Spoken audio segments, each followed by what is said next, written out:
Tarrant County, it's Destiny and Stephanie, and we're here at Trinity River Pavilion. We're so sad to say that this year's walk is not going to be hosted here at Trinity River Pavilion because it's going to be virtual. This year it's NAMIWalks Your Way. Yep. So guess what? It's not too late to register. If you haven't, all you have to do is go to NAMIWalks.org/Tarrant County to register, and it's free. Completely free? Completely free. I love it. Completely free of charge. So once you register, all you have to do is make a team name. Like mine is Kyle's Crew. My son just passed away, and so I'm honoring him for my walk this year, since he was such an active person last year, helping us with the Spider-Mans and all the characters that we did last year. So this year I'm walking for him. And once you register, I want you to go right online on Donor Drive and personalize your page. That is going to give people an understanding of why it is that you walk with us. Why is NAMI important to you? And why are you supporting our cause? Very, very easy to do. You can add your own wording, your photos, honor the people like Stephanie for Kyle that you are walking for. It's incredibly easy. When you're finished with that, I want you to post that link on all of your social media pages. Your Snapchat, your Twitter, your Facebook. Send it out an email and text message. We want the whole world to know that NAMI Walks Your Way is still on. We are still here and we still need you.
Good morning and greetings from Anchorage, Alaska.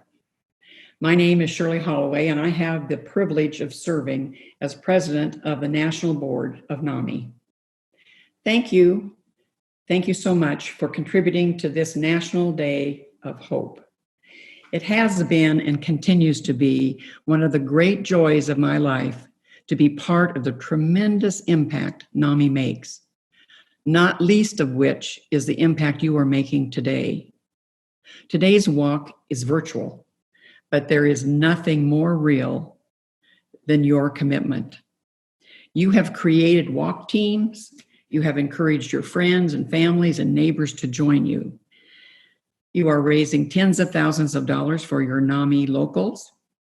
And maybe most importantly, you are raising awareness of how important, how critical everyone's mental health is. You should be so proud. I know I am. It is now my privilege and my honor to introduce to you our CEO, Dan Gillison. Thank you for kicking us off, Shirley. Welcome to this year's second NAMI Walks National Day of Hope. This year's walk is virtual, but there's nothing virtual about the tireless heart of a NAMI walker. This year has exposed so many uncertainties, but your hearts keep beating fiercely for this cause, no matter what. Your heartbeats keep me going too. You all constantly remind me of what hope can do And that's what makes this day so special. We should all consider ourselves lucky because the work you are doing in your community to raise awareness and money to support mental health for all is needed now more than ever. Before we get started, I want to express a heartfelt thank you to the staff, volunteers, and supporters of NAMI state organizations and affiliates who make this day so special, and to all of you walking your way. This day would not be possible without you. And I'll see you all at the finish line. Hi, everyone. My name is Beth Zaharoff, and I am the Senior Director of Patient Engagement at Alkermes. I want to take a moment to thank you for your participation in NAMI's National Day of Hope, and thank you for your commitment to helping those affected by mental illness. As a company focused on serious mental illness and addiction, Alkermes is proud to sponsor this great event. Despite the unique challenges presented by COVID-19, nearly 70 NAMIWalks teams, mental health advocates, and NAMI partners are here today to virtually join forces and make strides to support NAMI's mission and advocate for mental health care for all. Whatever meaningful activity you've chosen to do today, whether you're walking, baking a cake, doing stand-up comedy, or riding your bike, you have all chosen to be here, to be part of something big, to fight stigmas associated with mental illness, to help raise awareness and funds for free support groups, programs, and resources, to make a difference for people affected by mental illness. As many of you know, today is also World Mental Health Day. Mental health is more important now than ever. 1 in 5 adults experience mental illness each year in the US, and 5 in 5 are affected by it. And this year, we are already seeing an increased demand for mental health support services. That is why today's event and the work that NAMI, Alkermes, and others are doing to help improve outcomes for people living with serious mental illness, as well as their caregivers, is critical. Together, we are adding to the nation's storehouse of hope at a time when we all need it. On behalf of everyone at Alkermes, we want to thank you for your support in giving a voice to those who are often voiceless. We look forward to seeing your participation on this very important day. Thank you.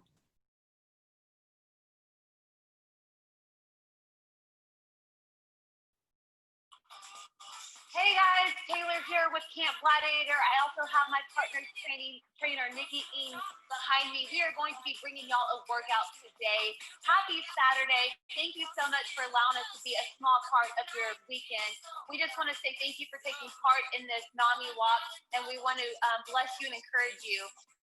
Right now, we are going to walk you through a short workout to give you an easy format that you can intensify, that you can make it easier, you can make it less hard, whatever works for you. We'll give you some modifications. We'll give you some different ways to do different exercises if you have any injuries to be aware of. So all that being said, we do want to say thank you again. Also, the perks about working out, it's not just about your physical fitness and your physical health, but the mental health that comes from it. Physical fitness does help bring down depression, bring down anxiety, and overall helps your confidence. So that being said, I'm going to give you about 20 seconds here to transition to wherever you're at.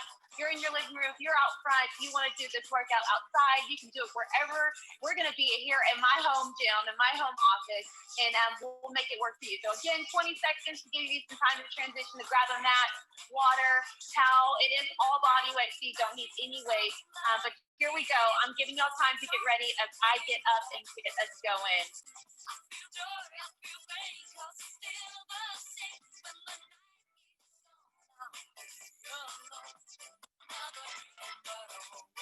All right, guys, here we go. Again, Nikki Ing, Taylor Green with Camp Gladiator bringing you this workout. We'll probably be here maybe 10, 15 minutes, but we'll go over this format real quickly to get you started. It's called a pyramid workout. So we're going to start with exercise 1. You'll have 10 reps of exercise 1, 20 reps of exercise 2, 30 reps of exercise 3, 40 reps of exercise 4, and 50 reps of exercise 5. Then you're going to go back down that pyramid to 40, 30, 20, and 10. And then we'll break it up with a little travel movement. You can even take a little jog if you want to. All that being said, I will go over this again probably 100 times before we get done, so you continue to hear these exercises. So here we go. We're going to get moving. If you want to go into some little mobility movements, just kind of loosen up your legs here. Show them some good mornings. Get nice and loose for me, Nikki. Right there, guys. You're just going to stretch out that body. We're going to call these good mornings. You hinge forward, push that booty back, slight bend in your knees here. Just kind of loosening things up. All right, good. How about some quad pulls here? Just moving before we get too busy. I don't want you pulling nothing. Just a little bit of movement here, side to side. All right, what about right here? Loosen up those hips. That's always feels good. She is your demoer, guys. She's going to be doing the hardcore, intense stuff. I will be throwing in, flashing in some modifications if you have wrist injuries, if you have any kind of neck injuries, knee injuries. We here at Camp Gladiator specialize in making this work for all fitness levels. And when we say all, we mean all. All right, so she should be kind of warm. Y'all should be kind of warm. If you need to take some extra time, you can do that and just write down this workout. Format is, we went over at 10, 20, 30, 40, 50, and back down. So exercise number 1, we have 10 push-ups. Their shoulders are right over the wrists. Legs are out nice and long. She's on her toes. She can even drop it down to her knees. Beautiful push-ups. Elbows are coming back. Wonderful. She has those 10 push-ups. Once she finishes that, she's going to go into 20 squats, guys. So exercise 2 is 20 squats. Hips are right over those ankles, pushing that booty back. Chest stays nice and high. Shoulders are rolled back. Beautiful job. I know y'all are working hard this morning. 20 squats is where it's at. 20 squats. If you have knee issues and that's not in your life, I'm going to sit here and squeeze it next to you. You can take it to some glute lifts. You're still going to work glutes because you're doing those squats, and then even working your quads here. Your weight is in your heel. Glute lifts. You can change those 20 reps of squats into those glute lifts. Otherwise, keep it right there. Again, you could even intensify it. If you're super athletic, you can make those squat jumps. So however you want to make it harder or take it down a notch is an option. Going into 30 mountain climbers, we're going to keep it an easy count, meaning every time your knee comes up, it's a rep count. So 30 easy count. Her shoulders are right over her wrist there, and every time that knee comes up, it's a rep count. If we said hard count, which is always an option if you want to do that, it would be 1, 1, 2, 2. If you have wrist injuries, guys, stand it up. You can take it right here and tap out those knees to high knees. You can even right here if you need to. So 30 easy count mountain climbers. On your back, Nikki, you have 40 easy count. Same thing, easy count bicycles. Bringing that opposite elbow to that opposite knee. Easy count every time that elbow touches that knee. It's a rep count. Wonderful job. So 40 easy count there. Great job, great job. You can even turn it into standing bicycles. If you have neck injuries, if you have any kind of issues there, you can stand it up. You're still going to work that core when you bring that knee up to that elbow. Great job. And then last but not least, she has 50 jacks. 50 jacks. Beautiful job. 50 of those. You can even step those out. Show me how you step it out, Nikki. Right there. If you need to take the jump out and the impact. All right, jump it back up. Increase it. There you go. You can even make it higher and more intense if you wanted to go into those squat jacks for 50. Everybody loves squat jacks.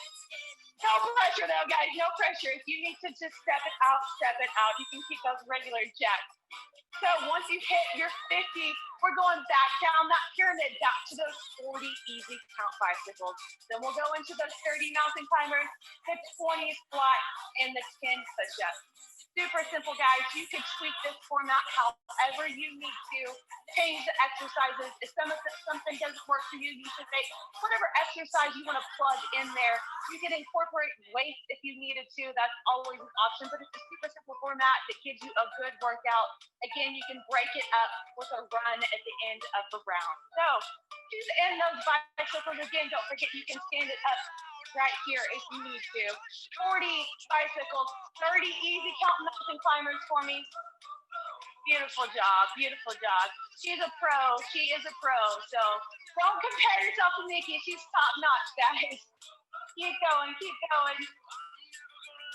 You guys are doing awesome at home. Again, thank you for letting us be here with you today. And you're going into those 20 squats, nice and easy. Remember, as hard or as fast or as slow, as easy as you need it to. You gotta fix the hair. We're gonna point that out.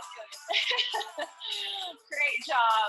Keep going, guys. This is an endurance style workout, so the goal is to keep moving.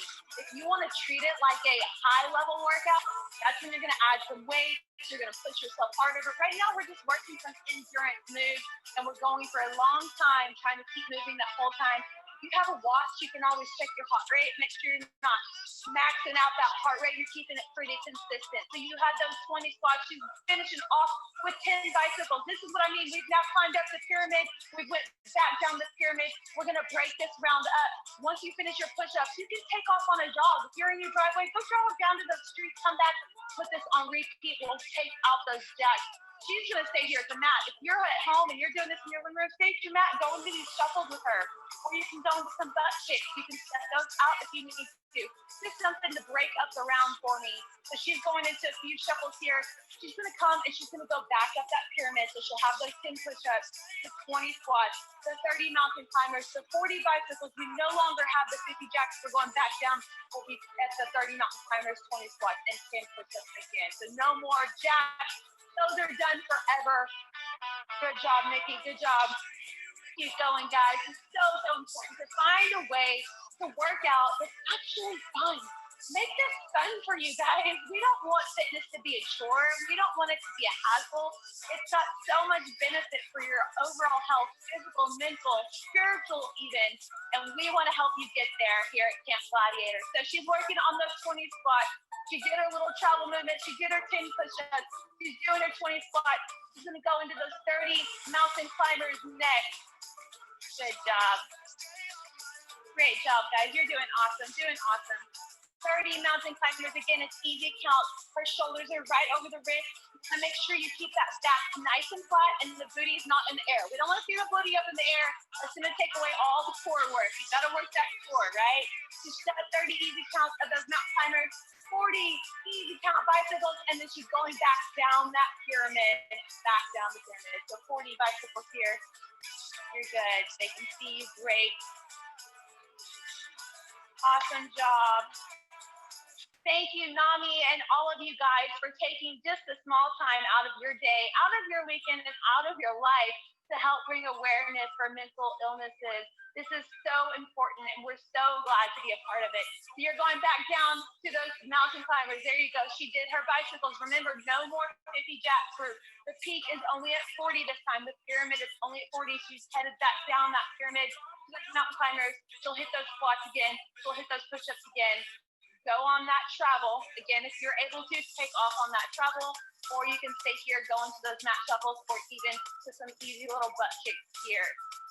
Remember, we specialize in making this work for all fitness levels. We have people at Camp Gladiator that are brand new, never worked out a day in their life. We've got people that are ex-Olympians. We've got 80-year-old ladies and gentlemen out there, so we can make this work for you. Just let us know how you can help, how we can help. Good. Awesome. We cannot, again, stress enough the importance of physical activity and how it helps your overall mental health, your spiritual health, and obviously your physical health. Some push-ups, travel. If you finish those push-ups, you went up the pyramid and back down the pyramid. Take off on that travel. Again, if you're in your driveway, run it down. Run it down 3 or 4 houses and come back. Start the pyramid over. We'll be taking out The bicycles, we'll just have the push-ups, the squats, and the mountain climbers coming up next. Back down. You see how this format's working? Nikki's already worked out once today. She didn't know she was going to get a second workout in today. Awesome. Again, push-ups on your toes. I want to show you. You keep going. On those toes, if you come down to those knees, make sure you've got that nice core angle and that core is tucked in. Those elbows are still coming back, okay? We don't want to see you up here where you're coming forward, all right? I know that's tough. Push-ups are not easy. They're not easy for me. She makes them look easy, but they're not easy. They're a tough one. You can even use a wall, guys. Go up against the wall. All right, turn on the screen. You can put your body up against the wall and lean into it and still work that muscle getting into those push-ups. You've got those squats going on now. Even if you want to grab weights within the day when you're working on those push-ups, going on your back here, pushing up with your weight, working those same muscles and building it up. All right, she's done those 20 squats. She's going to those 30 mountain climbers. That's it. That's the top of the pyramid this time. She'll be going back down right into those 20 squats, right into those 10 push-ups. It's quick, it's easy. Again, you can take this format and you can make it as many reps as you want. You can take it all the way up to 100 reps of something, or you can double up and do 10 and 10 of something, 20 and 20 of something, 30 and 30 of something, 50 and 50, and then bring it back down. So you can tweak this very easily. That's what we do at CG. We're here to help design the workout to make it work for all fitness levels.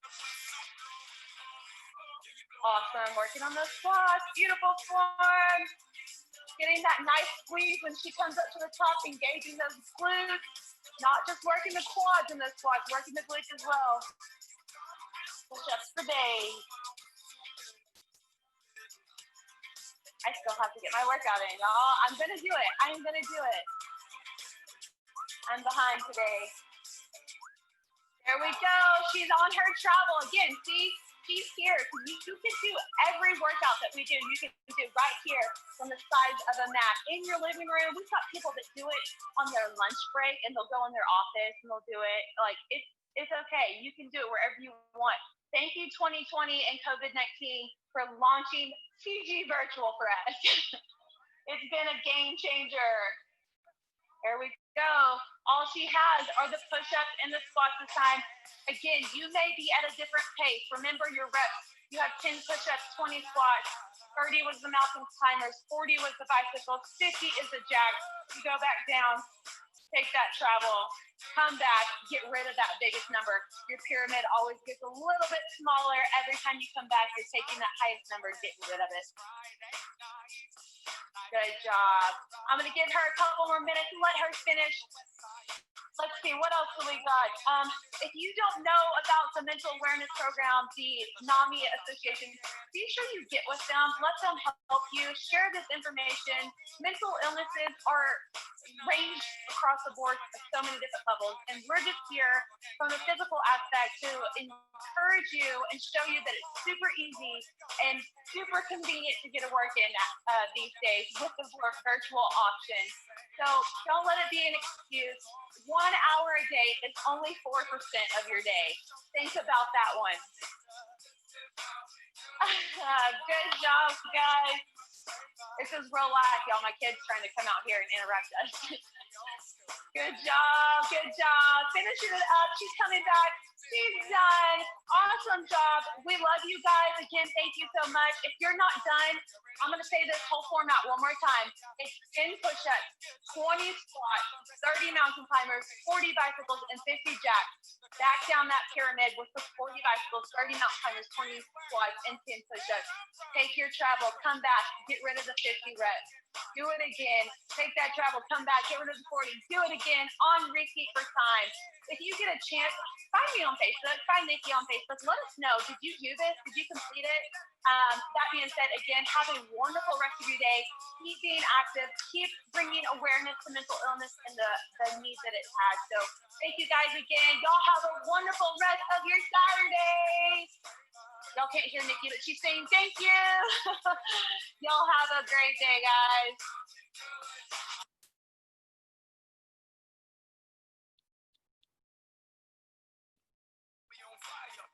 Hey guys, Taylor Green here again with Camp Gladiator, Nikki Ing. Say hi. Hello. thank you so much again for letting us have just a small time of your Saturday. And thank you again for participating.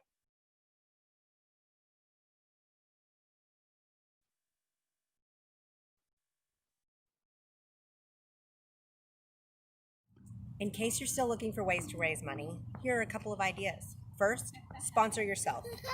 $5, $10, $15, every little penny counts. Ask 4 family members to sponsor for $25 a piece. Easy peasy. Ask 5 of your coworkers to give you $15, or maybe even ask your job to do a blue jean day. $5, wear blue jeans, and all of the money goes to NAMI.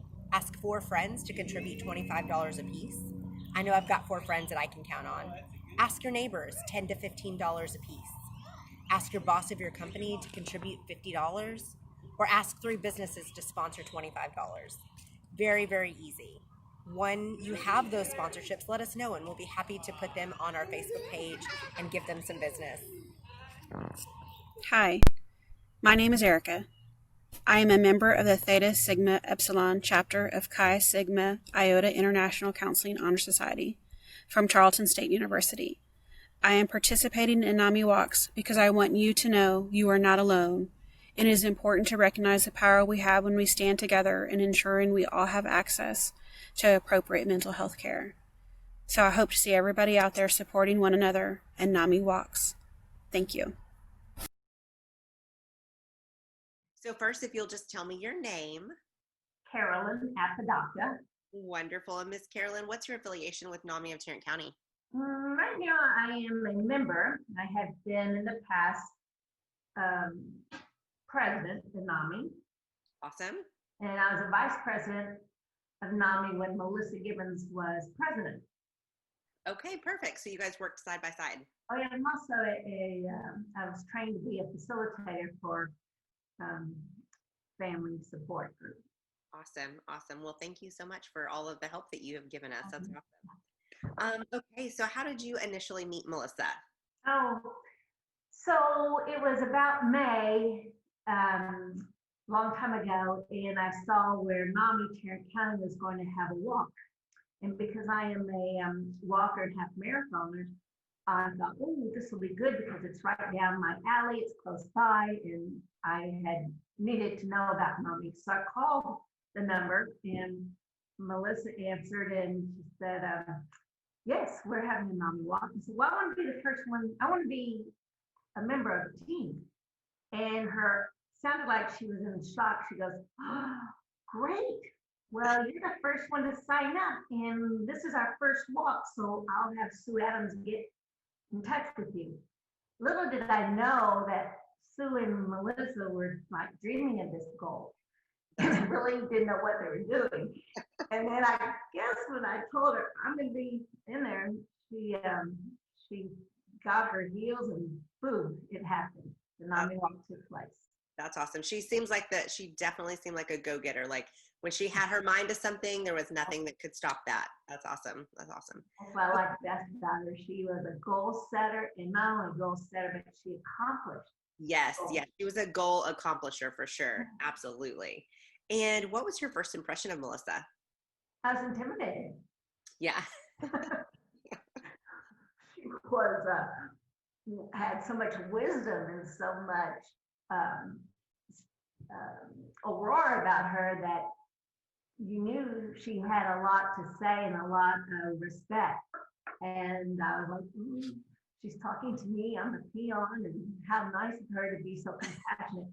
But it wasn't so much our business relationship in NAMI, it was her personal feelings towards our loved ones that really struck my heart about her. Awesome. That's awesome. She definitely was one that when she loved you, you knew it for sure. When she cared about you, she definitely makes sure that you know. That's awesome. And what would you say was the most important piece of advice that Melissa may have given you, whether it be about NAMI or something personal? Well, there were so many times she conferred with me. Mostly it's about our son and daughter. And she said, no, we never can give up on them. We are their advocates. If we don't speak on their behalf, then who's going to speak for them? So that was a personal one. And in regards to being president of NAMI, she just said, you set your goals and don't let other people get you off track.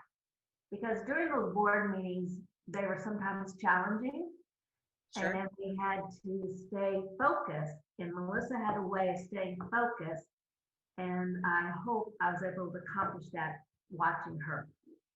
That's awesome. I sat in a few, she came to a few of our board meetings this past year in support of the NAMI walk. I was so thankful. And you're right. When she had her mind to something, especially during a board meeting, she was going to make sure that we were all informed and well informed. And so I was so thankful and grateful for that.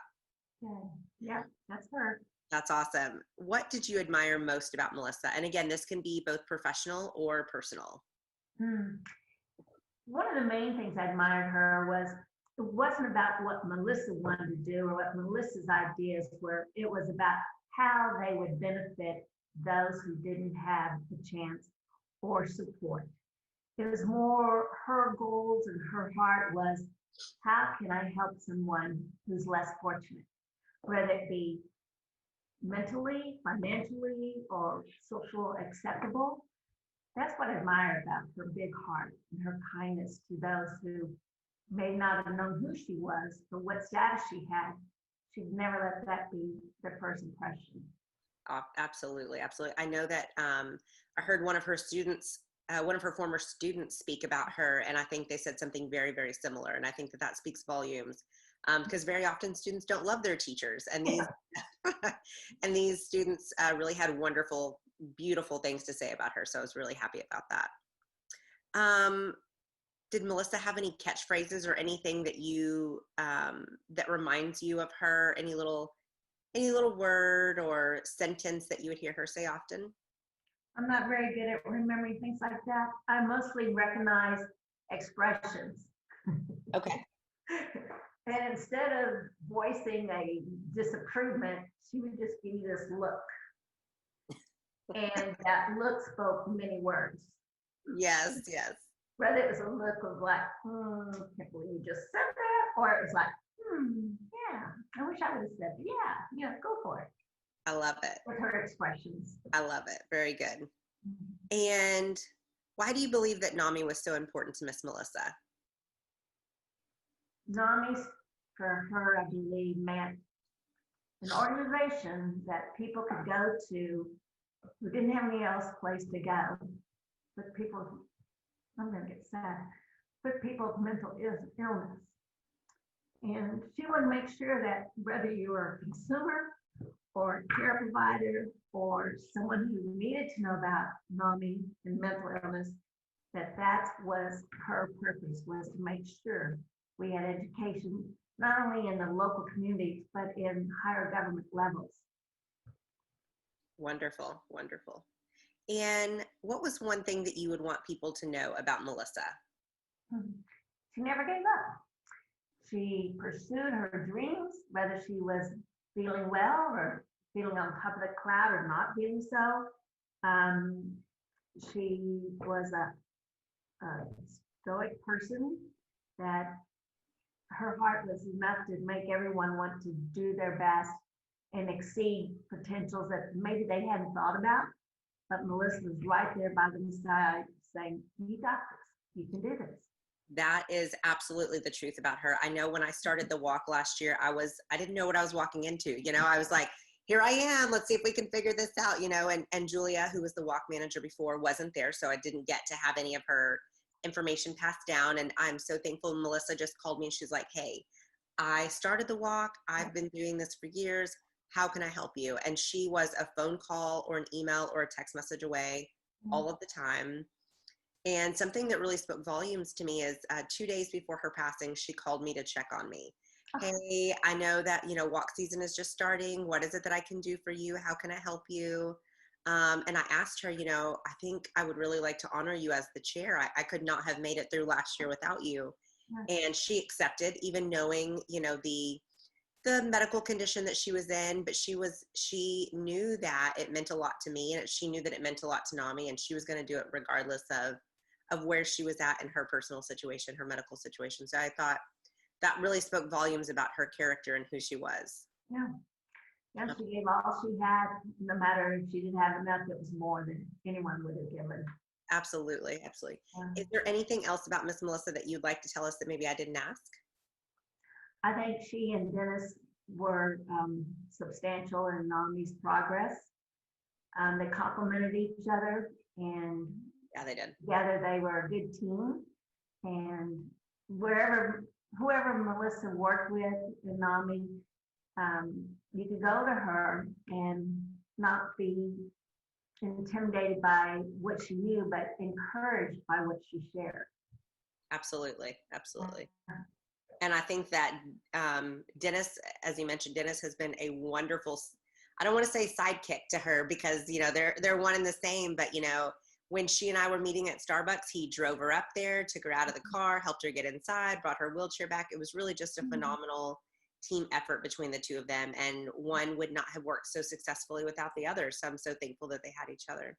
Yeah. That's good. Wonderful, wonderful. Well, I'm so thankful that you took the time. I know life has been super busy and, you know, things are crazy, but we definitely wanted to hear about Melissa. We wanted to know all of the wonderful things that the world should know about her for those that didn't get to meet her. So I'm so thankful. Yes, you bet. On a separate note, do you mind if I ask you personally why NAMI has been important to you? It's been my second family. When my daughter Sarah went through a lot of pain,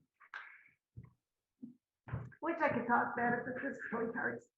That's NAMI is people who know what you're going through without having to ask.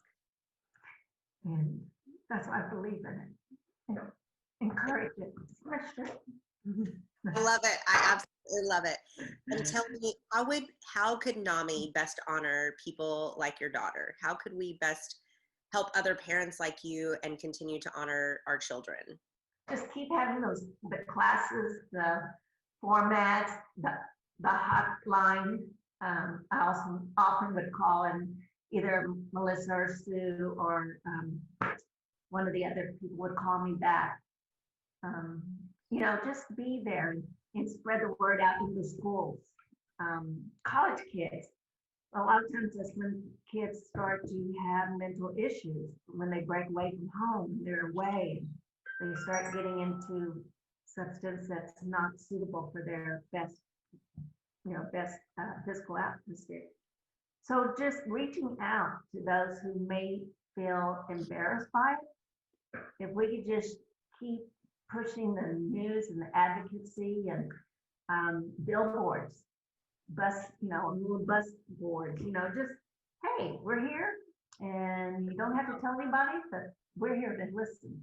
Yeah. Very good. Very good. I am so thankful for you, Miss Carolyn, for the time we've gotten to spend together today. Thank you so, so, so much. And all right. And what is your name? I'm Sue Adams. Wonderful, Miss Sue. And tell me, how are you affiliated with NAMI of Tarrant County?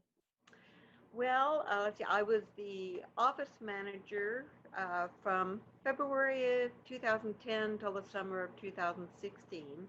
Oh, wow. I'm a family support group facilitator, a family-to-family teacher and trainer. And I guess that's it. Awesome. Well, we appreciate you. We're so thankful that you're here with us. Thank you. We could not do this without you.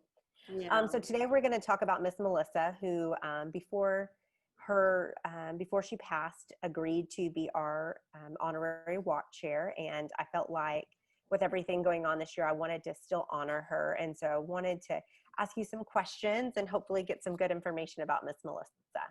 Mm-hmm. Perfect. That's great. Awesome. How did you meet Melissa?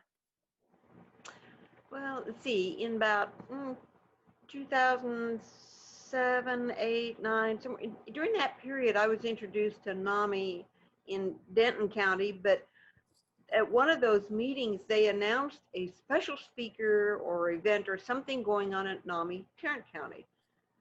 Since I lived in the mid-cities, I thought, yeah, Tarrant County, let's try that. So I went down there, and I don't remember that much about what the speaker was. But after the meeting, Melissa came out, walked out to the parking lot with us, my husband and I, and we stood there in the parking lot and probably talked a half hour, maybe an hour, just visiting. And Yes. I was just so impressed with her personal interest in us and what's going on in our lives, and just the encouragement she gave me at that time. That just meant an awful lot to me.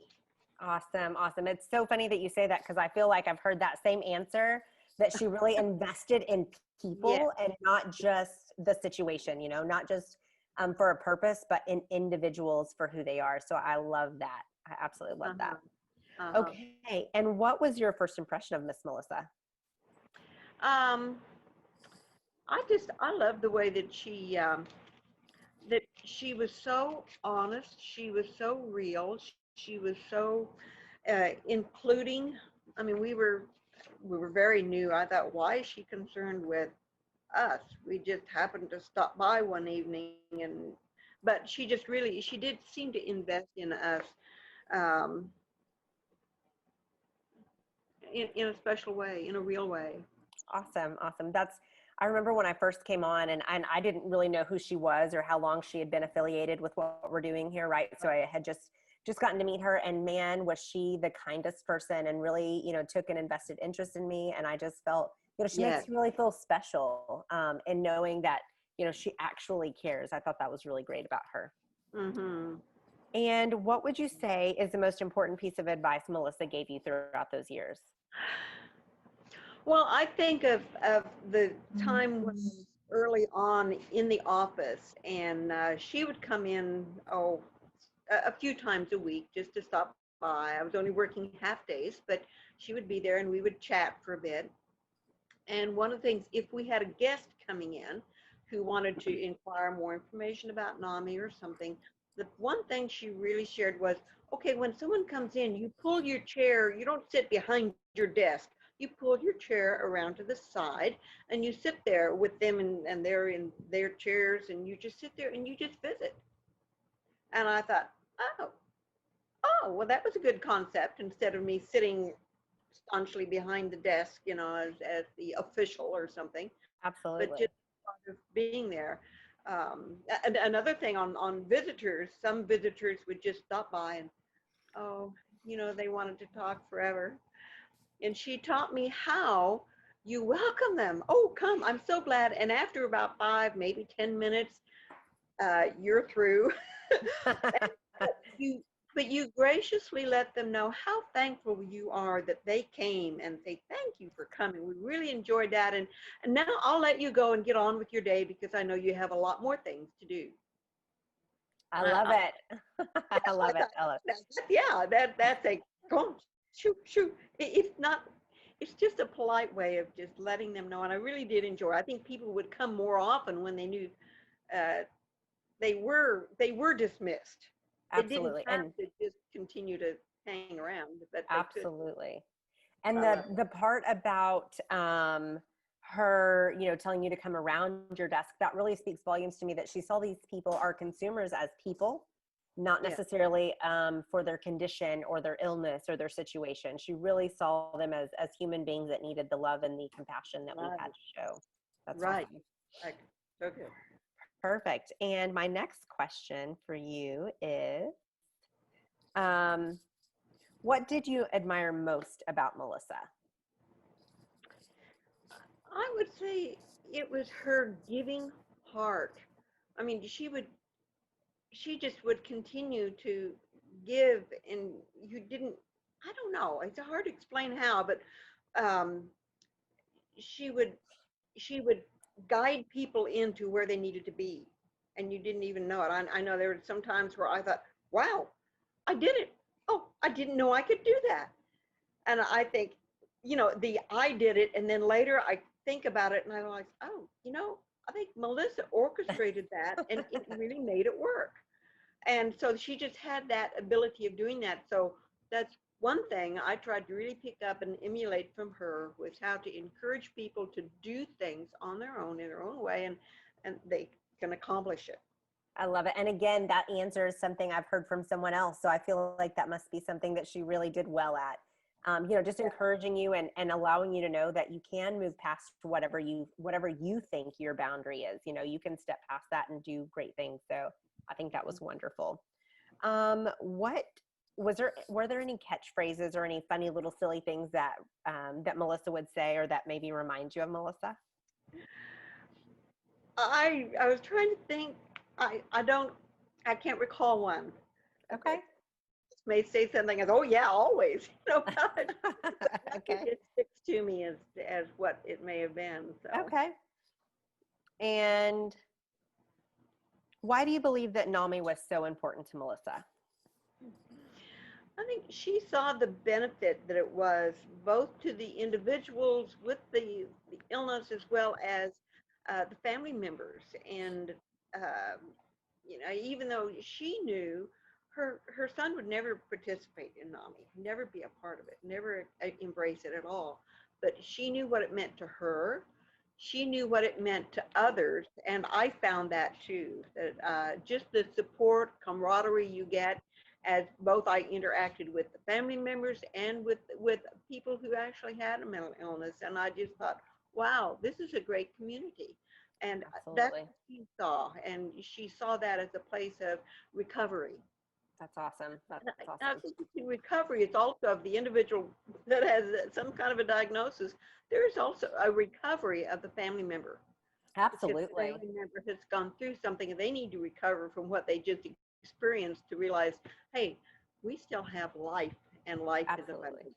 Absolutely. And I think that, it's a traumatic event sometimes to have, or a traumatic experience to have someone with a mental illness. And so then to find people that can relate to you or understand you Yes. is a beautiful thing. And when you can find a community of people who accept that, and not that you don't have to be embarrassed, or you don't have to worry about what they're going to think. You just know they understand, they're going to accept you, and they're going to love you and your family member for exactly who they are. So that was something really special that I took from NAMI as well.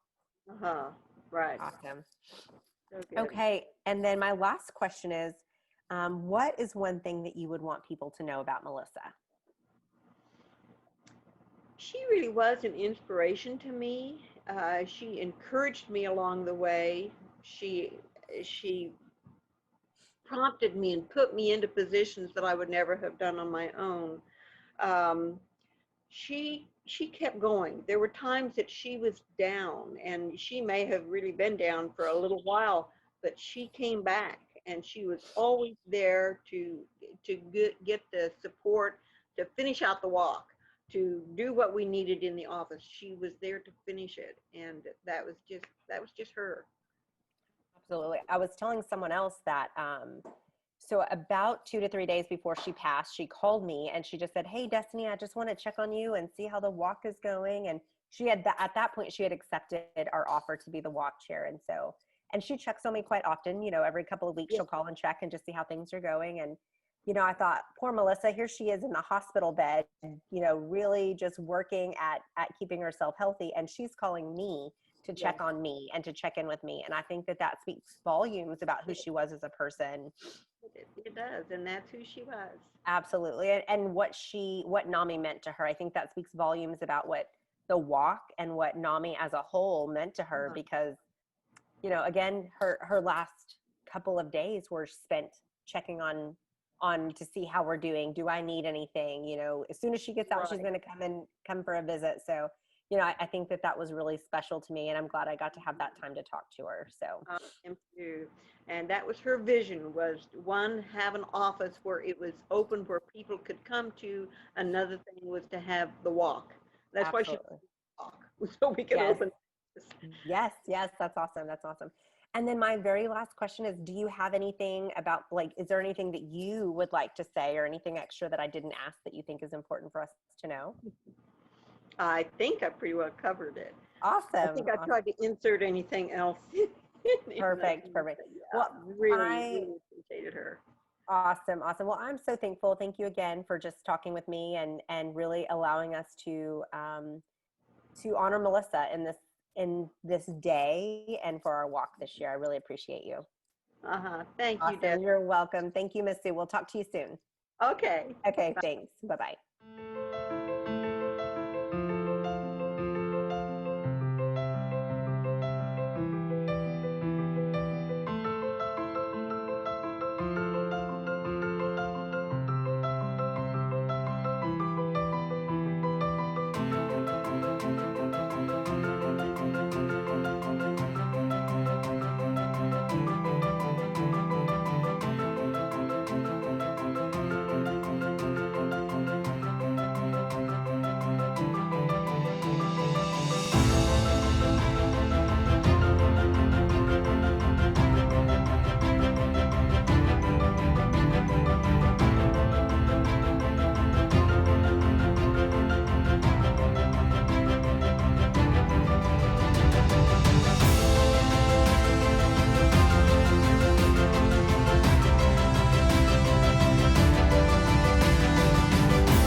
Hi, my name is Tanya Oliveri, and I am a member of the Theta Sigma Upsilon chapter of Chi Sigma Iota International Counseling Honor Society from Tarleton State University. Mental health is extremely important to me, especially during these trying times. It is very important to continue to break that mental health stigma. Please join us on a Day of Hope, October the 10th, to spread mental health awareness to family and friends. I literally just wanted to build a bridge from the viewpoint of people with mental illness to a viewpoint of people who maybe don't know about it or don't suffer from it. I think from the beginning of the project, the thing that me and everyone who's been a part of it have talked about is changing vocabulary. And I wanted to make a film where people can watch the emotions and they can watch what's happening on the screen and be like, oh God, that's the name of it. But I think that if you can name something, if you can know what it is, you can start to make steps towards healing from it. Naming things in language is powerful because this is how humans have been passing down stories. And why not pass it through this one too? A lot of mental health is being afraid of your own emotions. And I just wanted to create an experience that makes mental health undeniable, where it's not about whether or not you believe in it or whether or not you think it's real. It's you're watching someone's emotional story, and I wanted it to be powerful in that way. When you have mental illness, it's easy to get lost, not in like arrogance, but just you're so busy battling your own mind, you think no one can help, and you think no one's gonna know what to do, and that's a lie. There's so many people who know what to do with a turbulent mind, and we need more opportunities for people to get professional help.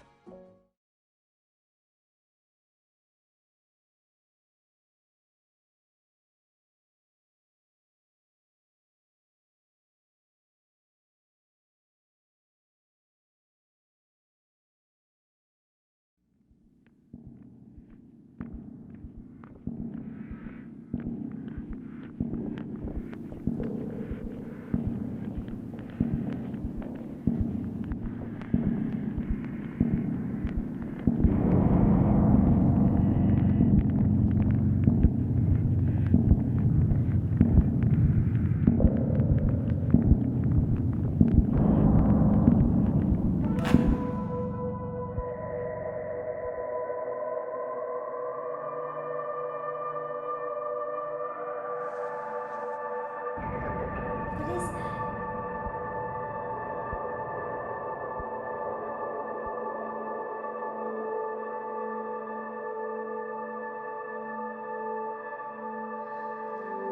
Hey, what is that?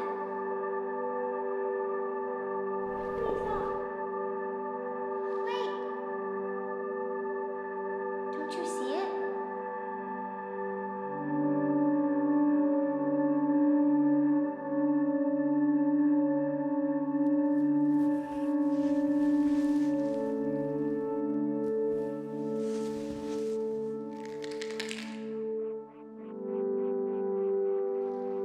Have I had this all along?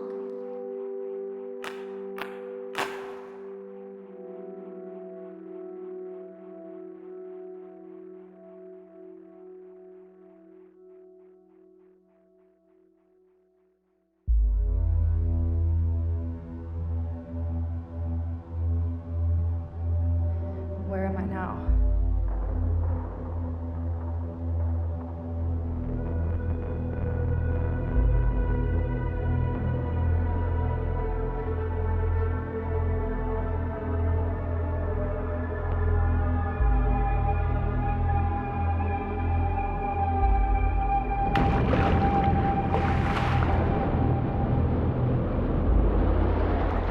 As I move, so do the waves.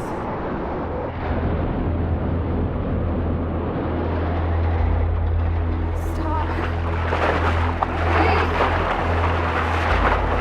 Just give me a second. As I calm, so does the water.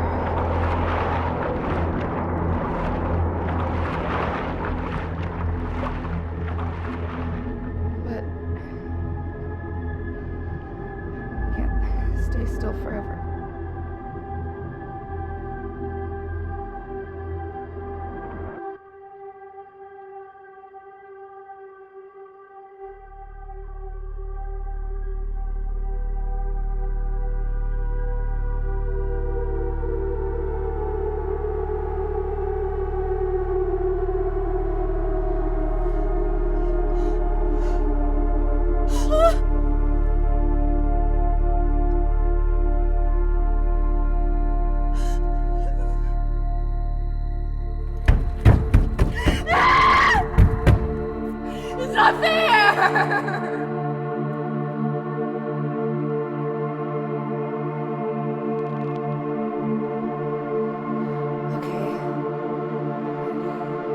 This is your life.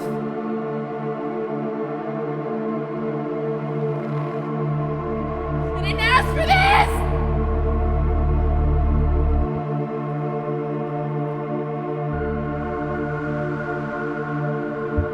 I'm just supposed to stay here! Ah!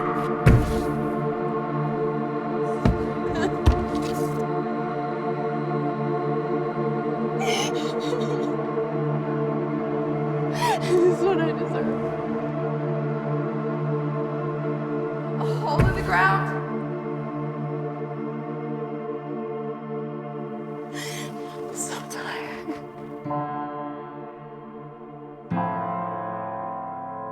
Maybe this should be where it ends.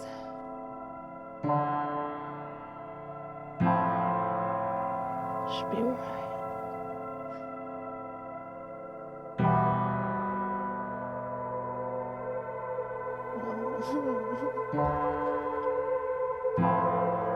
You're the girl who lit a match and illuminated darkness.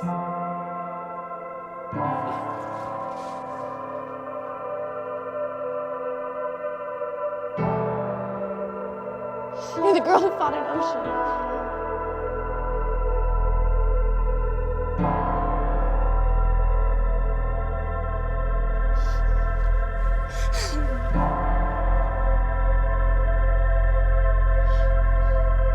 You're the woman who dug herself out of a grave.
So what are you in for? In for? The beach? Normal, some people call it. Sanity? Darkness, waves, ground. Here? Give it time. You'll find better names. Did you come from up there? Were you buried alive too? No.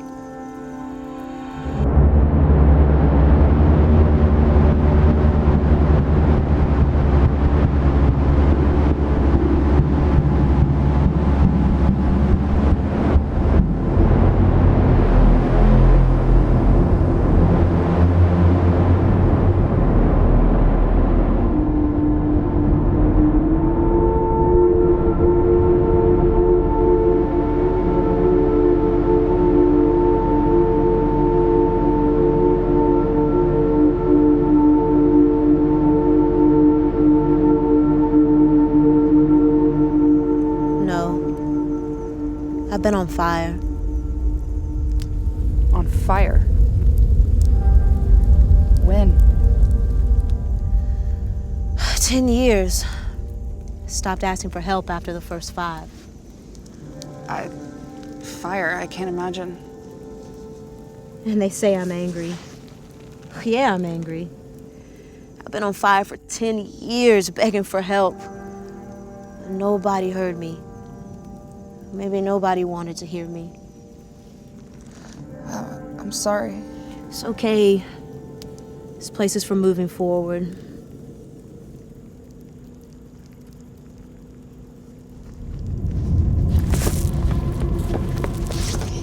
He can't.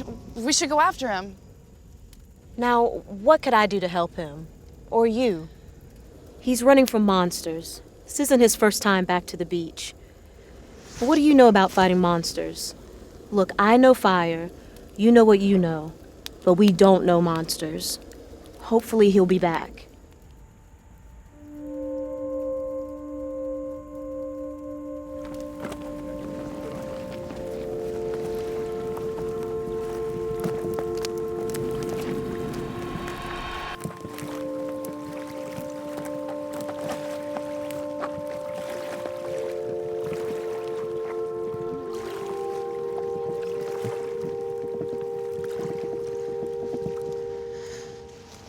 Oh, wow.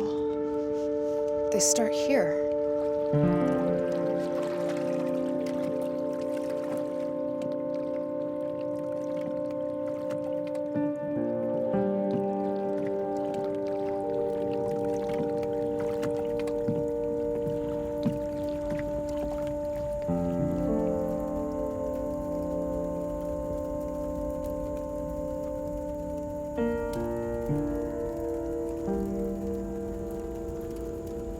I've been thinking. We don't know how to build boats, and we don't know how to sail. I think we should build a bridge. We deserve some kind of normal, at least some kind of peace. What makes you think you can?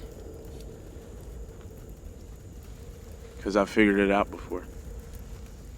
And you guys are more than welcome to join me.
Hello, I'm Carolyn Roberson, president of the Mid-Cities, Texas chapter of the Links Incorporated. For over 35 years, we have worked tirelessly in Arlington, Grand Prairie, and Irving communities and have received numerous awards and recognition for our efforts both on the national and area levels. Most recently, we donated a total of $35,000 for COVID-19 relief, to Brighter Tomorrow Shelter, Irving Cares, the Parkland Foundation, and served meals to essential workers at 3 major hospitals in our community service area. We are honored to have the opportunity to support and participate in the 2020 virtual walk for the National Alliance for Mental Illness. As a result of the pandemic, we have seen and experienced some of the effects it has on mental health. So what can we do to encourage others and maintain our mental health? Well, we can reach out to our loved ones, maintain our faith, encourage others, and if necessary, contact a mental health professional. So let's get out, get some fresh air and sunshine, and walk to improve our mental health. I'm Dr. Lauren McDonald with the Links. I'd like to thank NAMI for inviting us to participate in the walk this year. The way I maintain my mental health is to get exercise.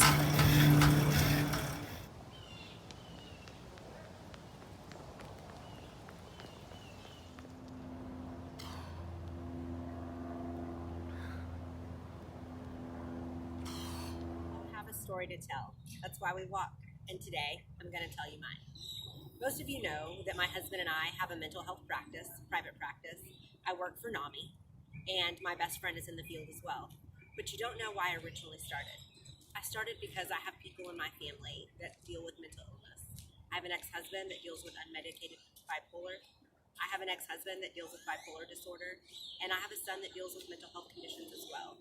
It was important to me to give back to my community and make sure that resources were available for all that need them.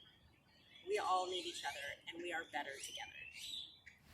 Hi, my name's Alyssa Hargrove. I'm an LPC with Perimeter Behavioral Hospital of Arlington. I want to thank NAMI for inviting us to participate in their walk. One way that I take care of my mental health is meditation.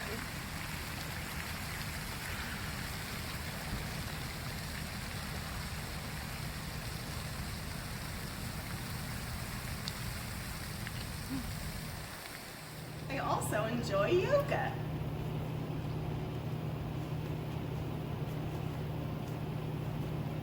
It's important to take care of your mental health. Even if you're not the best at what you choose to do, self-care and mental health are about having fun. Hi, my name is Paul Cherry. I am a graduate student in clinical mental health counseling at Tarleton State University, and I'm also a counseling intern practicing and seeing clients through Excelsior Therapy in Fort Worth, Texas. I'm going to talk to you today about adverse childhood experiences. So first, what are adverse childhood experiences? Adverse childhood experiences are also known as ACEs, and that's how I'm going to be referring to them throughout the rest of this talk. They're generally speaking persistent experiences of trauma, neglect, abuse, things like that that happen throughout childhood, defined as anything before the age of 18. And they can be related to poverty, they can be related to abuse, neglect, insecurity, lack of stability, lack of safety, anything like that that is adverse and considered sort of abnormal, but that it's consistent and persistent throughout childhood. So some of the common descriptors of adverse childhood experiences, or ACEs, is that essentially the child is reporting feeling maltreated during the childhood experience, growing up maybe in a dysfunctional household environment, things like any type of abuse, any type of neglect, substance abuse in the home, domestic violence in the home, if a family member is incarcerated, a child kind of living in foster care, and also separation and divorce in the family. So this is a copy of the ACEs questionnaire. And as you can see, there are 10 statements. And this particular ACE questionnaire that I really like about it is that you're not indicating which one applies to you. You're actually indicating just in your mind what your score would be, and you get 1 point for each one of these items that you say yes to. At the end, you would simply put your number down here, and you can Answer whether you believe these experiences have affected your health. Not much, some, or a lot. So looking at the 10 questions on the questionnaire, did you feel that you didn't have enough to eat, had dirty clothes to wear, or had no one to protect or take care of you? Yes or no? Did you lose a parent through divorce, abandonment, death, or any other reason? Yes or no? Again, these are happening before the age of 18. Did you live with anyone who was depressed, mentally ill, or who attempted suicide? Again, yes or no? Did you live with anyone who had a problem with drinking, using drugs, including prescription drugs? Again, yes or no? Did your parents or adults in your home ever hit, punch, beat, or threaten or harm each other? And this is you as a child witnessing the events happening. Did you live with anyone who went to jail or prison? Did a parent or adult in your home ever swear at you, insult you, or put you down? And these are verbal aggressions, verbal abuse. Did a parent or adult in your home ever hit, beat, kick, or physically hurt you? And so this is now abuse against you. Did you feel that no one in your family loved you or thought you were special? Yes or no? And did you experience unwanted sexual contact? This would be in sexual abuse, and that could be anything listed, like fondling, any of these type of penetrations, anything like that. When you come up with your score, and it's a score between 0 and 10, you'd simply put the answer here, and then you can say whether you felt that to what extent that it may have had an impact on your physical health.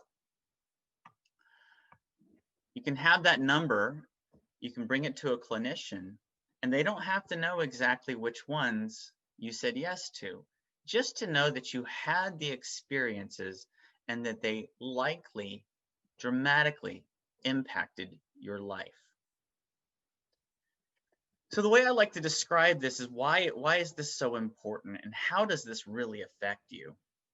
Well, Nadine Burke-Harris, she is the Surgeon General in California, wrote this book called The Deepest Well, and this is what got me interested in ACEs, healing from the long-term effects of childhood adversity. And she likes to describe this in her book. It's kind of the difference between a bear in the woods and bear in the cave. Your brain and your body has a tremendously efficient response to threats. When our body or when our mind or when we encounter a threat, what ends up happening is our body goes into an automatic response, and that automatic response generally gets up all of our chemicals, all of our hormones, and raises them to a level where we could either fight the threat, we can fight or flight, and that's run away from the threat, or we can freeze, which might mean hide or drop down, play dead, something like that, so that we are ready to encounter the threat. What ends up happening is our adrenaline, cortisol hormones, all of these start to really move in our body, and so does our immune system. Our other functions begin to shut down, such as our bowels and our intestines. All of those other functions generally tend to just shut down. Our breathing increases, our heart rate increases, our blood flow is increasing, and we're starting to get ready to respond. So if we're in the woods and we're going for a walk and we encounter a bear, automatically our body is going to respond to the bear as though it were a threat. Now, in a normal situation, whatever we decide to do at that moment, we're going to try to get away from that bear. We're going to try to protect ourselves in some way from the bear. Now, we might fight the bear, and the bear might run off. We might play dead, and the bear might, not be interested in us. We might raise our arms up and scream at the bear to sort of try to scare the bear off, and that might work. Or we might somehow be able to escape the bear, run away from the bear. Any one of those might be the type of response that we use when we encounter a bear.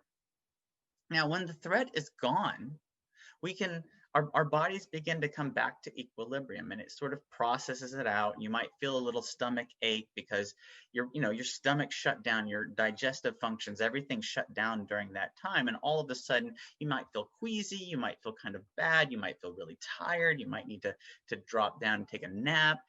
All of that's perfectly normal responses.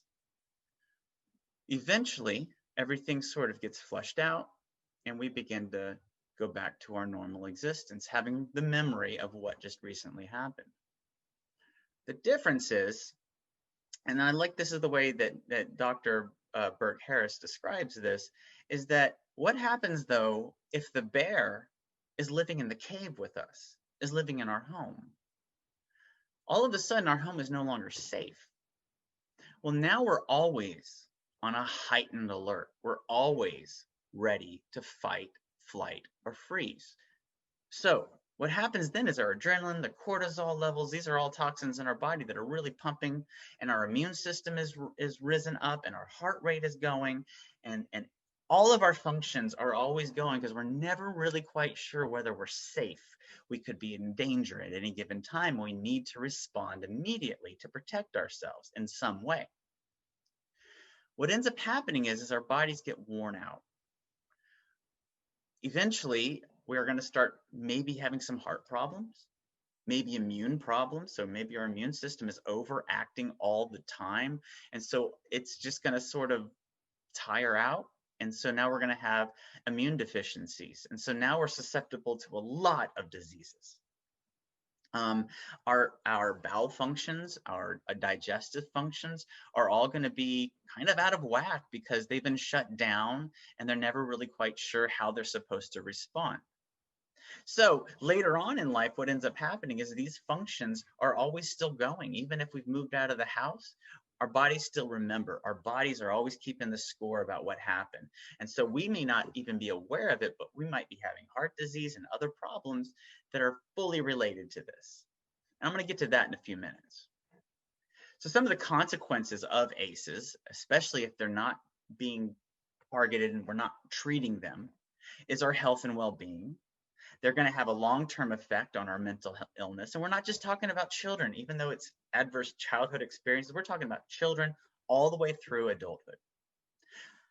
Long-term health impacts. Remember, I was mentioning heart disease and other chronic illnesses, and I'm going to get to some of those, just kind of listing them off in a little bit. Long-term developmental problems. We might find developmental problems, especially in children. And also an increased substance abuse problems and criminal activity. The Centers for Disease Control rate about 50% of adults have at least one ACE, and that's one adverse childhood experience, while 15% of adults have 4 or more. What do we know about children with ACEs? Well, first off, we have to recognize what children really are, and they don't have a lot of power and they don't have a lot of control in their life, and that's the reason why we look at it as with children first. Children really need to be nurtured and cared for because they require an external locus of control, and the conditions of worth, their conditions of worth, are all based on outside sources. They don't know that they're loved, they don't know that they're valued, they don't know that they're important. They don't have a purpose in life without some sort of outside force telling them they have a purpose in life, they have worth, they have value. So everything is based on this external locus of control. So if you're going through a situation where you're being neglected or abused, maltreated in some way, or going through a dysfunctional family in some way, what's going to end up happening is the child is going to grow up believing that they are not worthy, that they're not valued. We also know that with ACEs, it's a dose effect response, which means the higher number of ACEs, the higher likelihood of negative outcomes. So if you have an ACE score of 5, 6, or 7, you're more likely to have health problems in the future and mental health problems. We can also link these to learning behaviors and learning challenges and behavior challenges and emotional difficulties throughout life. The higher number of ACEs are linked to a conditional, what's called conditional self-worth and self-value. or I might even say conditional positive regard. So in other words, you only have a positive self-worth when certain conditions are met. You're not just valuable and worthwhile because you're a member of the family or a child, but you have to do certain things in order to make yourself worthy. And so you're always trying to people please. You have to make sure that you're doing something to make everybody happy so that you can have your own self-worth. The experiences are perceived through the values of others. So in other words, it's not about my values and my personal beliefs. It's about what other people believe, what other people value. We develop a negative and abusive self-esteem. So even if you do something really good, I don't know, it's not really worth it. It's not up to the standard that I need to be at. Or if you do something wrong or you make a mistake, it's much worse. Oh, I'm just an idiot. I'm so stupid. How can I possibly have done something so stupid, right? And then those negative behaviors reflect negative perceptions of others. So now we don't have a good positive self-view. We don't have a good self-view of anybody else around us. So what we need to do ultimately, especially people like us as clinicians, but also as parents and adults who are caregiving for these children, is we actually need to create conditions that contradict and give children experiences that contradict the adverse childhood experiences. We need to create environments to provide new experiences, to allow the children to be themselves without judgment, with no judgment. You can absolutely be a child, do silly stuff as a child might do, and not have any judgment on it. We need to give children experiences where they can experience our empathy towards them, that we see and hear what they're having to say, that we see them, we hear them, that we are present for them. And we need to show them an unconditional positive self-worth, also known as unconditional positive regard, which just basically means we're going to like you and love you no matter what you do or say. And through practice, the children actually begin to learn to accept these positive experiences. And in fact, child-centered play therapy is a really good way and a really good therapeutic tool in order to use with children, usually between the ages of 3 and 8, that really help give children these type of experiences in a therapeutic environment. So how do ACEs impact kids generally? So you might say, oh, well, behavior problems, you might see that in school or at home, conduct, oppositional defiant disorders, ADHD, academic or learning disorders, chronic illnesses, frequent stomach aches, gastrointestinal problems, anxiety disorders, depression, increased suicidality, juvenile delinquency, substance abuse, prescription abuse, self-harm, or harming or being aggressive against others. And how we might see this in adults. So as we get older, now we might see chronic illnesses such as diabetes, obesity, eating disorders, heart disease, cancer, some mental health impairments or blocks, suicide, attempts and completions, or even just suicidality, the thoughts, aggressive disorders, impulse control would be a big one as well. Criminal activities, anxiety disorders, depressive disorders, dissociative disorders, being disconnected from others and from themselves, substance use or abuse, attachment problems, intimacy problems, so social problems, and the list kind of goes on, but they really are connected to these adverse childhood experiences that we had, because our brains and our bodies just didn't shut down our fight, flight, or freeze response. And it just keeps going and going because it becomes a pattern of behavior that we learn. So what do? I mean, it seems almost hopeless. It's not. It's very hope-filled. We see what there might be some causes. We can actually start to look at some solutions and get some help and actually overcome a lot of these problems. So first, you need to assess yourself honestly. I gave you that ACEs questionnaire at the beginning of this. Take a look at ACEs scores. Just look, go through it, come up with your number. Are you 1, 2, 3, 4, 5? It's between 0 and 10. Remember, the higher the number, the more likely you're going to have a negative outcome. Know your score, understand it, and do a real honest assessment of it. Consider how your own ACE score may be affecting your personal life, even your physical life. Consider what your child's or children's score might be. Anyone who's ever had a child knows we make mistakes, right? So it's not something to be ashamed of. It's just something to know. Become aware of it. Becoming aware of it is the first step in changing it. So if you're in a situation where maybe you're causing or you're a part of ACE scores going higher with your child, now is a great time to intervene and change that. Early intervention is extremely important. Talk to your doctor, talk to your child's doctor about ACEs and how they might be affecting your physical health. If your doctors don't know much about ACEs, encourage them to look it up and do some research on it.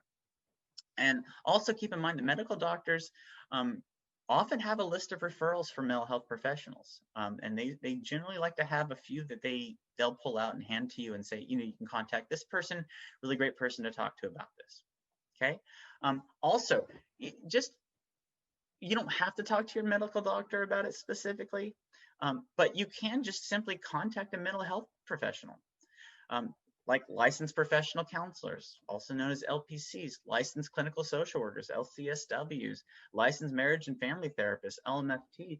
Think about the fact that a number of the ACEs are coming from a family system. So early intervention with the family system could actually really help in the future in the long run. Also, if you're really worried about costs, you can always seek out people like me, student interns. I'm not licensed yet, but I'm under supervision. I have kind of 2 supervisors right now who just keep an eye on me, making sure that I'm doing everything right, or at least, learning, and I'm growing as a clinician. So you can come and see people like me. Usually we are super reduced costs, and we're seeing clients. I'm seeing clients right now through Excelsior Therapy. Any of the above licensed professionals that I mentioned, once we graduate, there's usually some sort of pre-full licensed period that we have to go through and get experience. Well, LPC Associates is one way that we would label that. And again, there's some reduced cost to that. You can also contact psychiatrists, and you can contact clinical psychologists. Psychiatrists are simply they're medical doctors with a specialization in mental health. If medication's needed, psychiatrists are really great resources to get medication from. Clinical psychologists, they have the ability to do a few other things in terms of testing, and they have a different level of expertise than people who are licensed professional counselors. And then of course, MHMR of Tarrant County, free or reduced cost mental health services. These are also really good people to talk to. So that is pretty much what I wanted to talk about today. I hope that you enjoyed your time with me, and I hope that you really do reach out and get some help where you need it, and have a great day. Thank you. Bye. Hello, I'm Victor Brown. I'm a member of the Theta Sigma Upsilon chapter of Chi Sigma Iota International Counseling Honor Society from Tarleton State University. I wanted to take a moment to speak with you about the importance of mental health. We all experience situations in our lives that bring us down every now and again, the ups and downs. Good mental health allows us the ability to deal with those issues best we can, not only for ourselves, but for the people we care about. Thank you.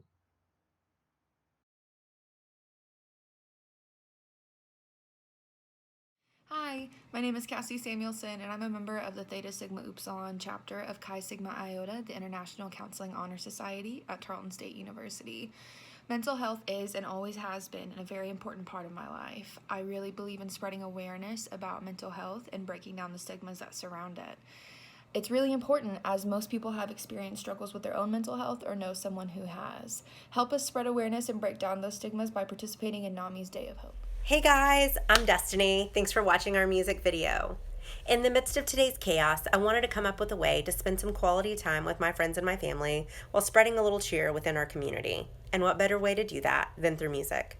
I hope that when watching our video, it makes you smile, it makes you laugh, and it helps to spark some ideas on ways that you can be creative with your friends and your family.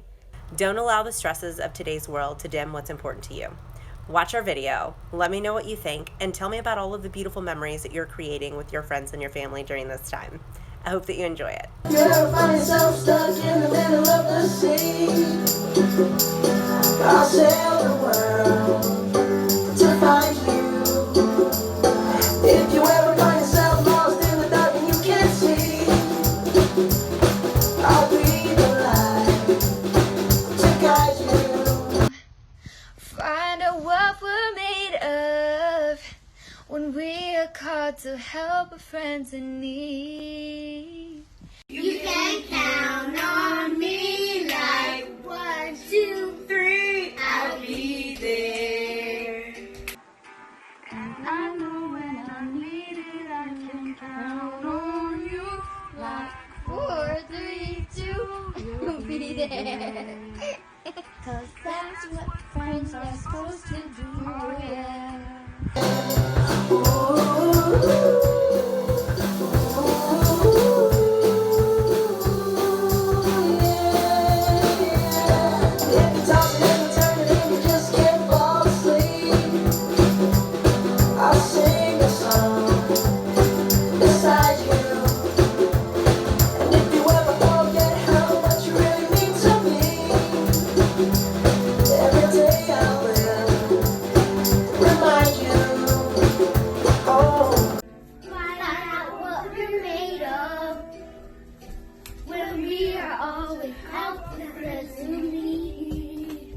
You can count on me like 1, 2, 3, I'll be there. And I know when I need it, I can count on you. Like 4, 3, 2, you'll be there. 'Cause that's what friends are supposed to do, oh yeah. Ooh, ooh.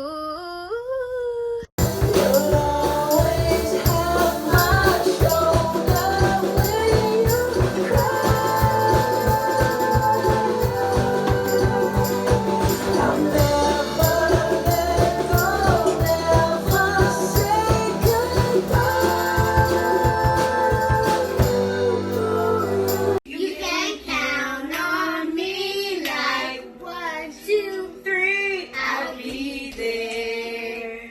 I can count on you like 4, 3, 2, you'll be there. 'Cause that's what friends are supposed to do, oh yeah. Count on me 'cause I can count on you.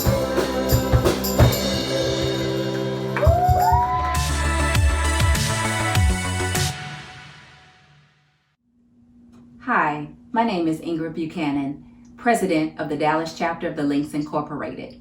It is my honor to represent our chapter as we participate in the 2020 virtual walk for the National Alliance of Mental Illness. Our chapter is known for propelling our STEAM scholars and exposing them to career paths and inspiring them to make choices that are right for them. We participate in voters registration drives, we feed the hungry, most recently with Tango Tab, and Feed My Starving Children. For our efforts, we have received an Area Best Practice Award for our STEAM Scholar Program and the Award for Excellence in Community Service from the Dallas Historical Society. We hope that you enjoy yourselves during this virtual opportunity as we support the National Alliance of Mental Illness in their 2020 virtual walk. You can do this. Let's get those steps in. We all have a story to tell, and this is mine. After 13 years in public education, I realized that I was much more interested in my students' mental health than I was their test scores. And then I was really, really interested in seeing what would happen in their life, what had happened in their lives to bring them to certain points of mental health problems. I began to really start to investigate and learn much more about adverse childhood experiences and how those affect their lives, but then I realized how much adverse childhood experiences also affected my life. And when I started doing my own personal therapeutic work, I realized and learned that I needed to go into the mental health field because I could help. So I'm now a master's student, finishing up my degree at Tarleton State University in mental health counseling and working towards becoming a licensed professional counselor. And I'm working at Excelsior Therapy and right now volunteering with NAMI. So everybody has a story to tell. We all need some help. By all means, get help, seek help. That's it. I'm Brandon Graham with NAMI's Advocacy and Public Policy team.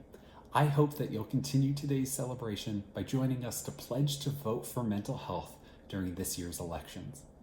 The decision on who to vote for is yours and yours alone, but taking the pledge to vote for mental health says that mental health should be a key policy issue during our elections. Elections matter, especially for millions of people with mental health conditions. So please visit www.vote4mentalhealth.org and take the pledge to vote for mental health and learn more about why your vote for mental health.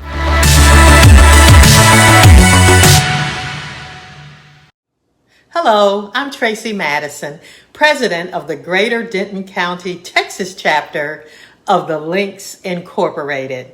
We are excited to coordinate and partner with our other 5 sister chapters of the North Texas Links in support of the National Alliance of Mental Illness, NAMI, and this year's virtual walk. I'd like to take the time and appreciate Joanne Saybear, our Health and Human Services and NAMI chair, and her team for planning and coordinating participation in this walk in order to support NAMI virtually as the first of its kind. Great job, sisters. And thank you to all of our supporting chapters, members of the North Texas Chapter Links, your chapter points of contact for the walk, and our membership body throughout North Texas. Thank you. The Greater Denton County chapter of the Links Incorporated is an award-winning chapter due to outstanding programming areas pertaining to services to youth through science, technology, engineering, and math, including the arts. This virtual walk falls under our Health and Human Services facet. With that in mind, we encourage and support all of the mental health programs that NAMI provides, and we want to be included in changing the narrative on mental illness. So let's get walking and support the National Alliance on Mental Health, NAMI. My name is Joanne Saybear. I am the Health and Human Services Facet Chair for the Greater Denton County, Texas chapter of the Links Incorporated. Mental illness should be recognized as a condition such as cancer, diabetes, and high blood pressure. I support NAMI because it advocates for people, family, and friends to help educate those with mental health conditions. Thank you.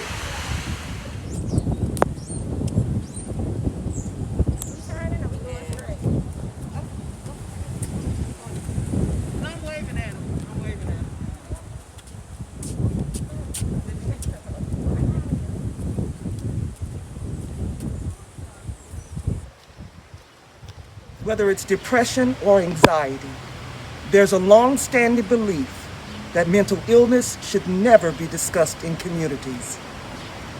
In our Black community, mental illness is often stigmatized. It is this stigma that causes people to not seek help. We are supporting the NAMIWalks because they serve communities of color. We must recognize mental condition as an illness, much like we recognize diabetes, high blood pressure, and cancer. A mental condition is more than a feeling of melancholy or being anxious. It is not a sign of weakness, and it does not discriminate based on skin color. We are participating in the NAMIWalks because this organization helps to educate family and friends to better the lives of those with mental conditions. Mental conditions is not one's own fault. A mental condition does not mean that you're broken or that you or your family did something wrong. We must learn to change the narrative from a discussion regarding mental illness to one regarding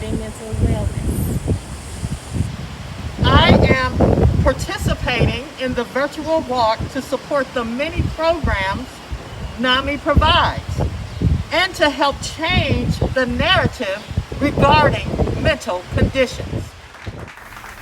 Thank you for participating. Now go out and walk. All of us have a different story, especially to do a walk. My story is of why I'm participating in NAMIWalks is I'm in the mental health field as a counselor. And I want to help others that are dealing with mental illnesses, which is why I participate as a volunteer as well as on staff for NAMI's marketing and outreach coordinator.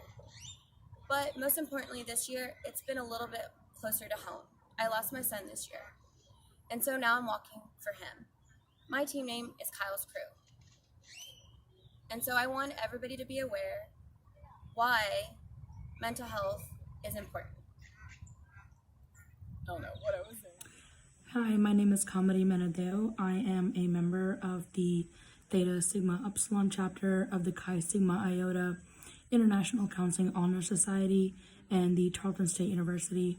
I want to talk to you about mental health real quick, and I want to say that I feel mental health is important because it is the root of our behaviors. It is the root of our reactions.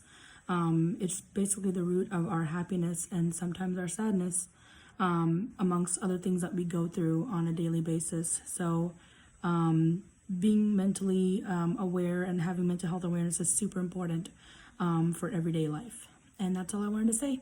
Thanks.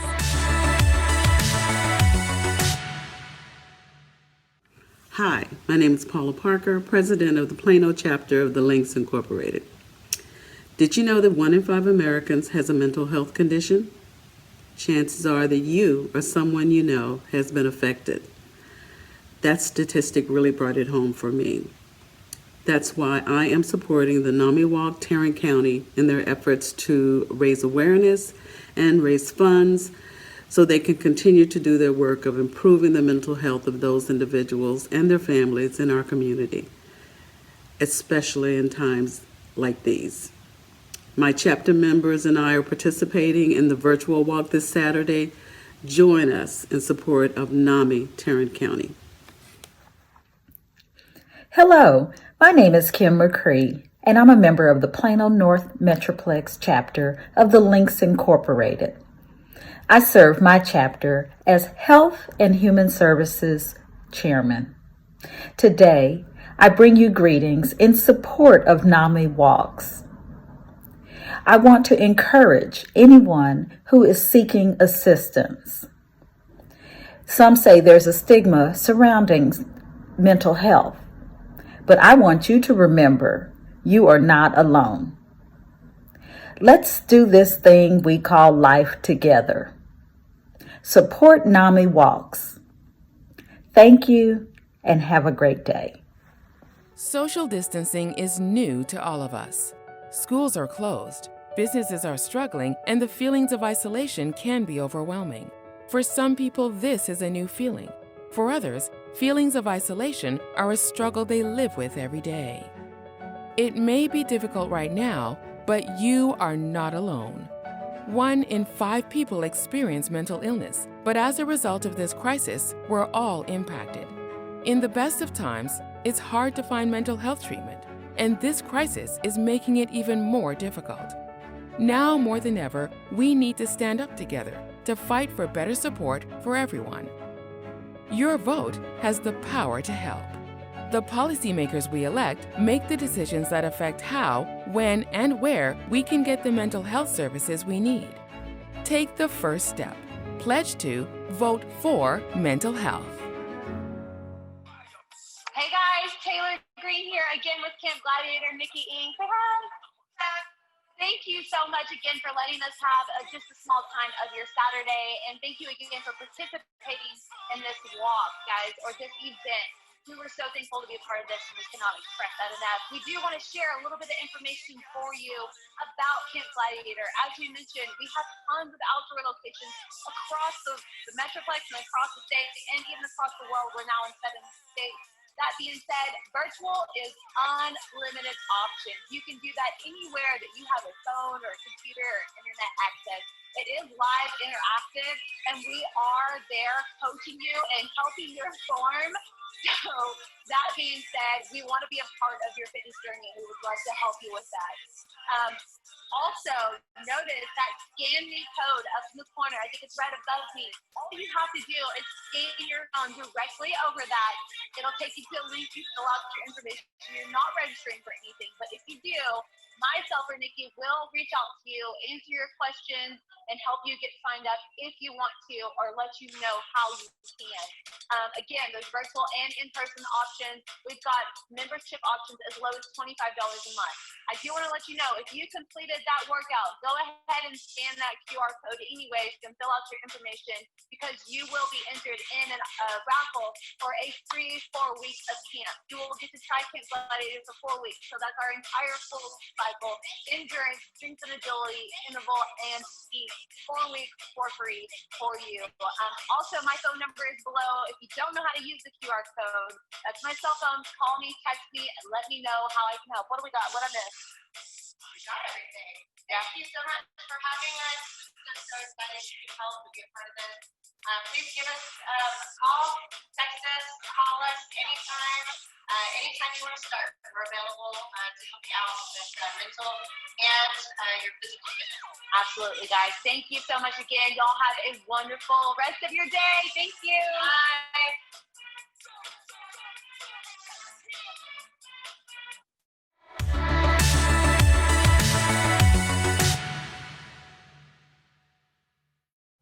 Hi, my name is Camille Stearns Miller, and I am the president of the Trinity chapter of the Links Incorporated. We are honored to be a part of the 2020 virtual walk for the National Alliance on Mental Illness. Let me tell you a little bit about Trinity. Our chapter implements transformational programming through our STEM-focused So Smart for Girls program, as well as through our Trinity Scholarships for Excellence for high school students and college students. For more than 20 years, Trinity has invested in our youth and their futures. We also regularly participate in community activities such as National Voter Registration Day, working with the North Texas Food Bank, and Dress for Success, just to name a few. Trinity has received numerous local and national awards from the Dallas Independent School District, the Texas State Senate, and the National Foundation of the Links Incorporated. Enjoy the walk today and know you are walking for a purpose. We walk because we support NAMI. Yay! Hi, I support the NAMI Walk to bring awareness to mental health in my neighborhood and my community and family. And I'm just so proud to have everybody out supporting so we can stamp out Alzheimer's and all mental illness. I walk because mental health has affected my family. And I also walk because to bring awareness and to bring attention to mental health. That is nothing to be ashamed of. There's nothing to be afraid of seeking treatment. As a mental health professional, I walk to remove the stigma of mental illness. As African Americans, we're afraid to admit the truth that we suffer from anxiety, depression, and suicide as well. Don't be afraid to go to counseling and seek help.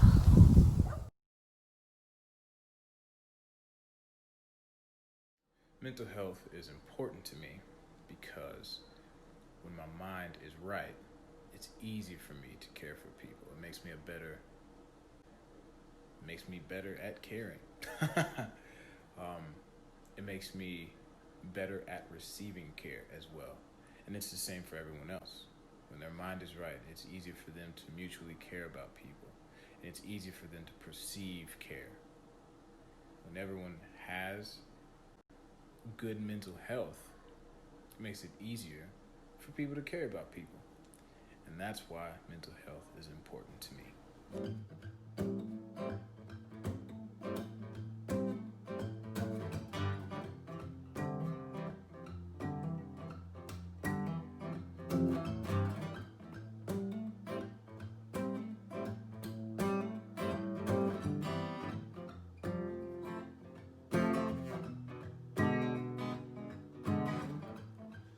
Don't throw yourself like that. You hurt your knees. Well, I'll kiss your mouth and your back. Is that all I need? Well, don't build your world around when volcanoes melt you down. And what I am to you is not real. And what I am to you, you do not need. And what I am to you, you do not mean to me. You give me miles and miles of mountains, but I'll ask for I'll ask for the sea. I'll ask for I'll ask for the sea.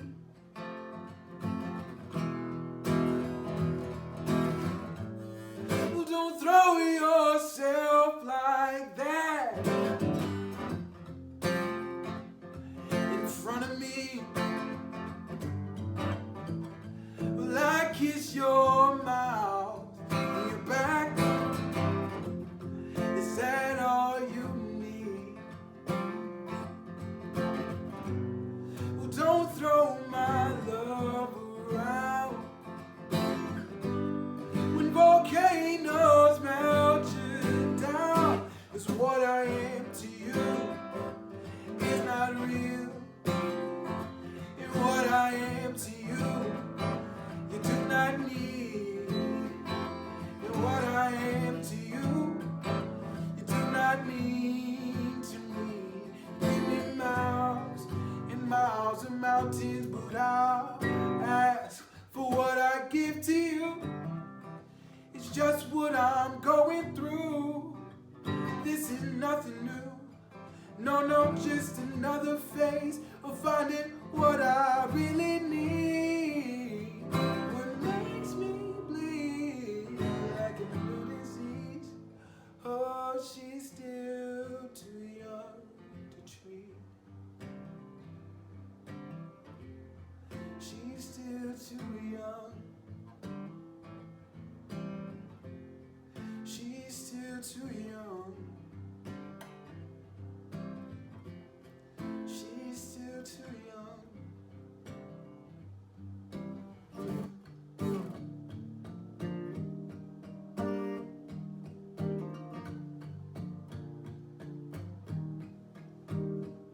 You know I'm not the man I used to be lately.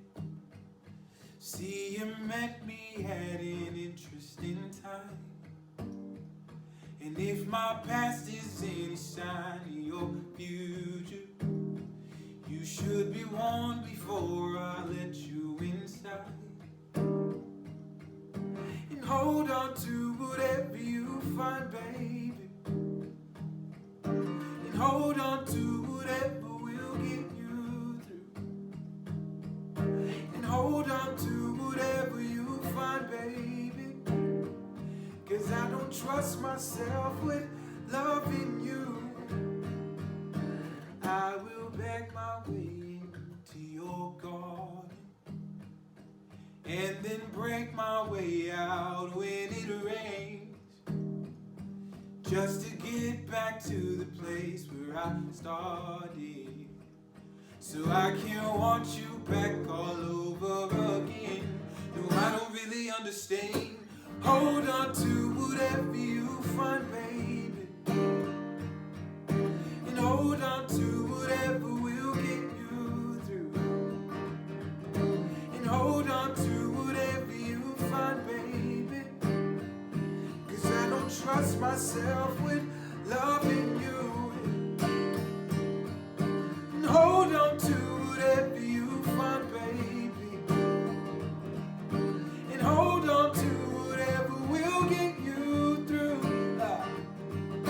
And hold on to whatever you find, baby,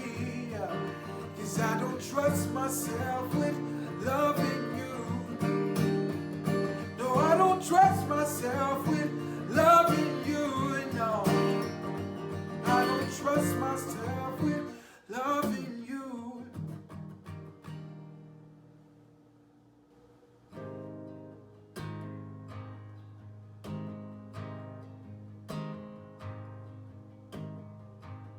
Been traveling these wide roads for so long. Yeah, my heart's been far from you. 10,000 miles gone. Oh Lord, I wanna come to you and give you every part of me, but there's blood on my hands, and my lips are unclean. Oh, in my darkness I remember my mama's words reoccur to me. Surrender to the good Lord, and He'll wipe your slate clean and take me to your river. Oh, I wanna go.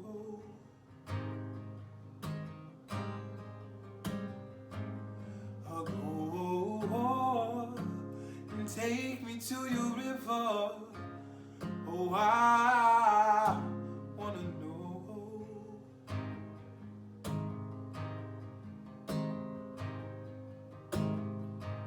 So dip me in your smooth waters, I'll go in as a man with many crimes and come up for air.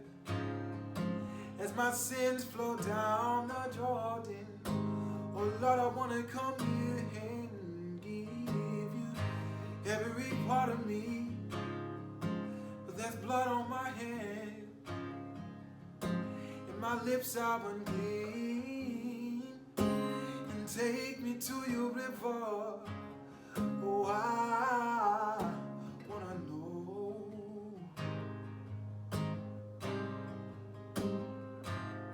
Oh, and take me to your river.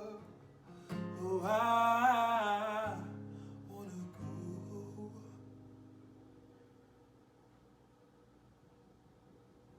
My name is Kelvin Thomas, and you can find me on Instagram at Kelvin Thomas Music, KelvinThomas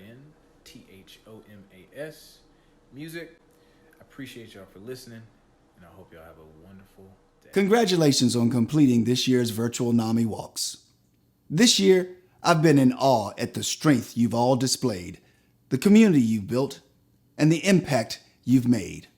It takes a fighter's spirit to go out and ask people for donations when funds are scarce, and the need for mental health care is only growing. As we close out this year's walk and Mental Illness Awareness Week, I would like to remind you all of the importance of the work you do and how much it is appreciated. I always leave this event inspired and invigorated to achieve mental health for all. We believe mental health care is a right, and it is not right for anyone to be left out. Thank you to the staff, volunteers, and supporters of NAMI state organizations and affiliates. We cannot do this important work without you. Congratulations on your walk, and see you next year.